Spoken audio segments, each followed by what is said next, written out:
ပိုက်ဆံရှာတာကို make money နောက်ပြီးတော့မှ earn money ဆိုပြီးတော့မှသုံးလို့ရပါတယ်ရှင်ကိုလုံးနေတဲ့အလုပ်ကိုရှာနေတဲ့ပိုက်ဆံပေါ်မူတည်ပြီးတော့မှ make သုံးရမလား earn သုံးရမလားဆိုတာနည်းနည်းခွဲသွားတယ်နော်ဆိုတော့အရင်ဦးဆုံး earn money ပေါ့နော် earn money ဆိုတာက when you trade your time and energy for money ပေါ့နော်ဒီပိုက်ဆံရဖို့အတွက်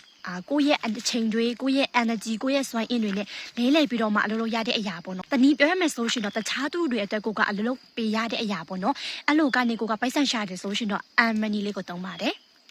နောက်တစ်ခုအနေနဲ့ make money ကကြတော့ create a new product to get money ပေါ့နော်ဒီကတော့ကိုယ့်ရဲ့စွမ်းရည်ကိုယ့်ရဲ့အစွမ်းအစားနဲ့ကိုယ်တိုင်ပြန်ပြီးတော့မှလှုပ်ရှားရတဲ့အရာပေါ့နော်ဥပမာအနေနဲ့ကိုမှာကချီထိုးတက်တယ်ထားပါတော့အဲ့ဒီချီလေးကိုထိုးမယ်ပြန်ပြီးတော့မှရောင်းမယ်စသဖြင့်ပေါ့နော်ကိုမှာရှိတဲ့အစွမ်းအစားလေးတွေနဲ့ကိုယ်တိုင်ပြန်ပြီးတော့မှပိတ်ဆန်ရှာတယ်ဆိုလို့ရှိရင်တော့ဒါကို make money လို့ခေါ်တယ်ပေါ့နော်ဒါလေးကတော့ make money နဲ့ earn money လေးရဲ့ကွာခြားချက်လေးပဲဖြစ်ပါတယ်ရှင့်အခုအလုပ်လုပ်နေတဲ့သူတွေကရော make money နဲ့အလုပ်လုပ်နေရလားဒါမှမဟုတ် earn money နဲ့အလုပ်လုပ်နေရလားပေါ့နော်ဆိုတော့အားလုံးပဲ see you next video guys